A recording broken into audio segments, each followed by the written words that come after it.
जो आपके मुद्दे हैं वो प्रासंगिक हैं, लेकिन वो लंबे समय के लिए हैं। अभी फिलहाल जो है 2024 का चुनाव है, विपक्ष को एकजुट होने की ज़रूरत है। आप बात करते हैं लोकतांत्रिक पार्टी की, परिवारवाद की, व्यक्तिवाद की, उसके खिलाफ लड़ने की, तो ये तो एक बहुत दूरगामी मुद्दे हो सकते हैं। फिलहाल समाधान क्या है?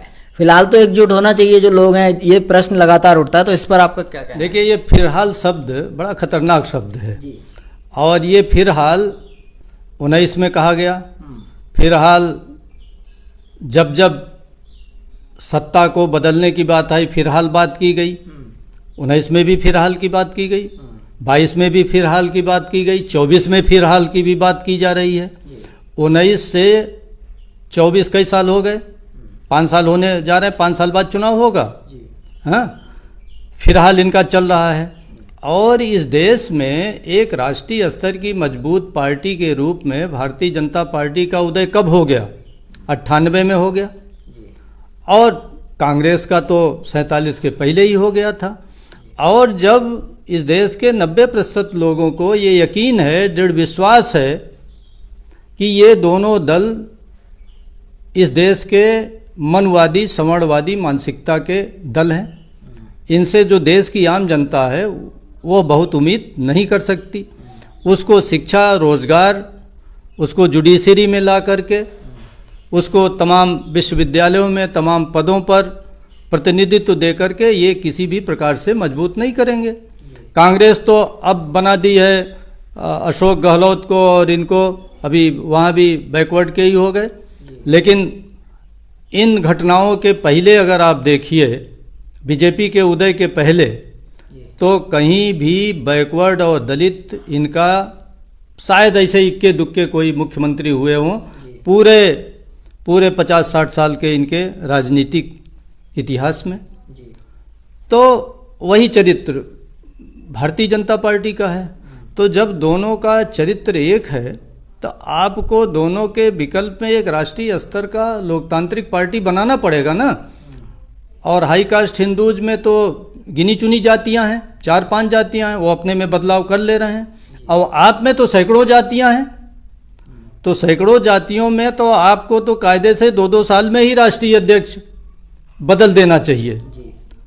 और ये लोग प्रतिज्ञा किए हुए हैं कि हम महान, मेरा परिवार महान और मेरी जाति महान। तो इस महानता के कारण आप एक बड़ी राजनीति नहीं खड़ा कर पा। और फिलहाल हर बार बोलेंगे भाई, जैसा मैंने कहा कि कांग्रेस तो 47 के पहले ऑल इंडिया कैरेक्टर की थी। आप 20-25 साल के उनके शासन में लोग समझ भी गए। लोहिया जी का पूरा आंदोलन ही परिवारवाद, वंशवाद और भाजपा के कांग्रेस के गैर, यानी जो एक गैर समावेशी, जो गैर लोकतांत्रिक उनकी राजनीति थी, उसके विरुद्ध पूरा आंदोलन था। लोहिया जी तो चाहते थे ना कि परिवारवाद न हो राजनीति में, वंशवाद भी न पनपे, और एक लोकतांत्रिक चरित्र, नीति, नैतिकता राजनीति में हो, और एक सर्वसमावेशी राजनीति विकसित हो जिसमें दलित, पिछड़े, आदिवासी, अल्पसंख्यक, महिला, कमजोर वर्गों को राजनीतिक प्रतिनिधित्व मिले, उनका सशक्तिकरण हो।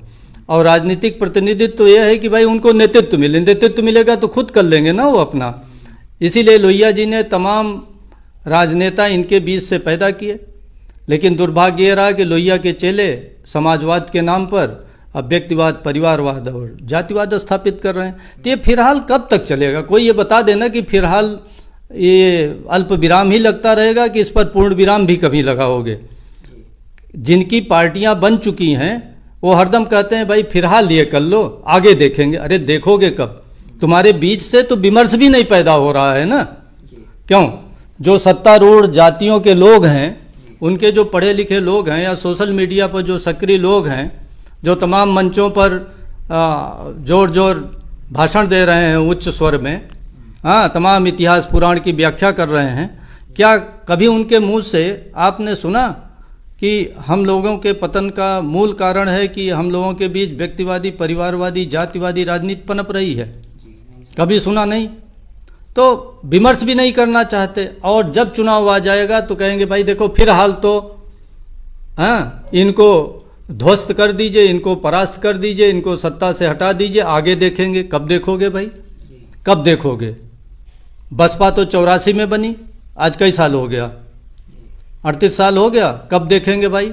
38 साल में आपको रिव्यू करने का, अपनी समीक्षा करने का, अपने संगठन की, रीत की, नीति की आपको फुर्सत नहीं मिली 38 साल में।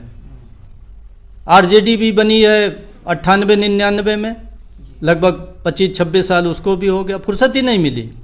94 में बन गया, क्या नाम है, समाजवादी पार्टी, लगभग 30 साल इनको भी होने जा रहा है। डीएमके कब से बना है? अरे आप बड़े बड़े नेता हो, बड़ी बड़ी बातें करते हो, आपको समझ ही नहीं आता कि इस देश में लोकतंत्र है। और बाबा साहब ने लोकतांत्रिक संविधान दिया, हम लोगों को लोकतांत्रिक पार्टी बनानी चाहिए। तो ये फिलहाल शब्द हम लोगों को एक मूर्ख बनाने का शब्द है। हैं? आखिर ये सब मिल करके ये तो तय कर ले कि ये फिलहाल कब खत्म होगा। फिलहाल की कोई समय सीमा निर्धारित कर लें, चलो ये भी मान लें कि भाई 24 के बाद ये जितने दल हैं सब मिल करके एक लोकतांत्रिक दल बनाएंगे। चलो जो बढ़े हुए लोग हैं पहले 3-3 साल वही राष्ट्रीय अध्यक्ष रह लें, बाकी जातियों का बाद में नंबर आएगा। लेकिन उनको उम्मीद तो हो कि एक शुरुआत हुई और आगे नंबर आएगा, वो भी मुख्यमंत्री बनेंगे, वो भी प्रधानमंत्री बनेंगे, वो भी जिलाध्यक्ष बनेंगे, वो भी मंत्री बनेंगे, प्रधानमंत्री बनेंगे, उनका भी उचित प्रतिनिधित्व होगा। और देखिए, बिना सत्ता के समस्याओं का समाधान नहीं हो सकता। और हम ये कई बार कह चुके हैं कि हमारा सामाजिक बिखराव राजनीतिक कारणों से है।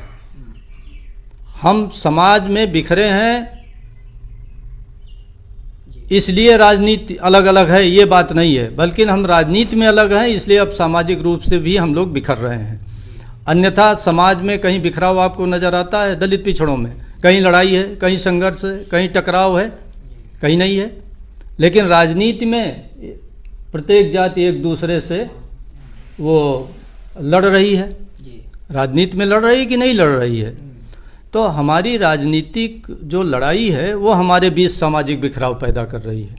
जिस दिन हम ये समझ जाएंगे कि इस बिखराव का समाधान सिर्फ और सिर्फ लोकतांत्रिक राजनीति विकसित करने से होगा, तो ये तो आप 1 महीने में कर सकते हैं। सारे देश के नेता बैठ लें, 1 महीने में बन नहीं सकती क्या लोकतांत्रिक पार्टी? प्रयास भी किया 2 बार, लेकिन यही महत्वाकांक्षी लोग जो दूसरों को कहते हैं कि फलाने इनको बरगलाए हुए हैं, पार्टी तो यही तोड़े हैं ना सब। क्यों भाई? समाजवादी पार्टी भी किसी को तोड़कर बनी, आरजेडी भी किसी को तोड़कर बनी, जितने हैं सब तोड़कर बने, रामविलास पासवान भी किसी को तोड़कर बने, सब तोड़कर ही तो बने।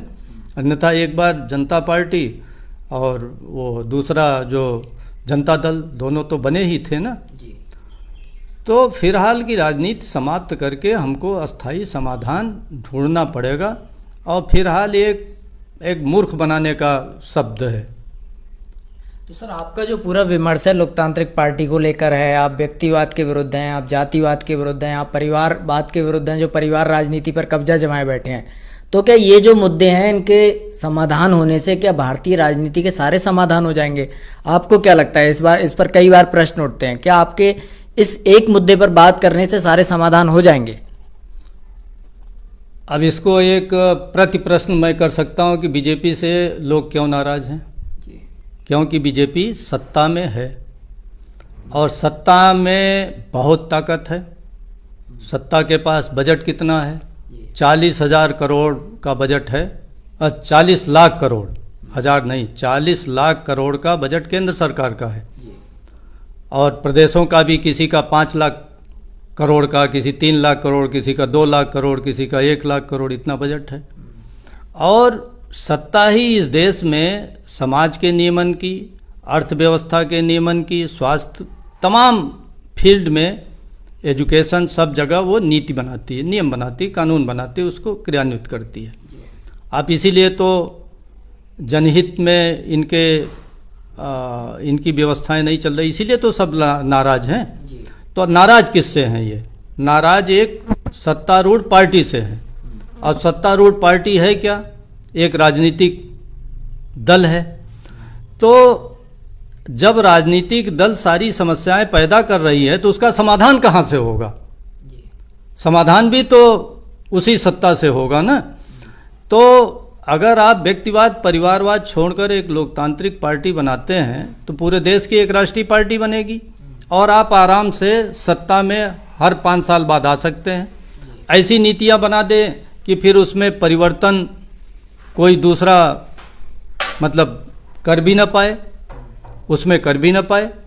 फिर 5 साल बाद अगर परिवर्तन होता रहेगा तो 5 साल बाद परिवर्तन के कारण अगर एक दल कोई गलत काम करता भी है तो फिर आप उसको आगे संशोधन कर सकते हैं, तो उसको संशोधन कर सकते हैं। लेकिन अभी संशोधन की स्थिति में आप नहीं हैं, आप सत्ता में आने की स्थिति में नहीं है। तो क्या बिना सत्ता के आप समस्याओं का समाधान कर पाएंगे?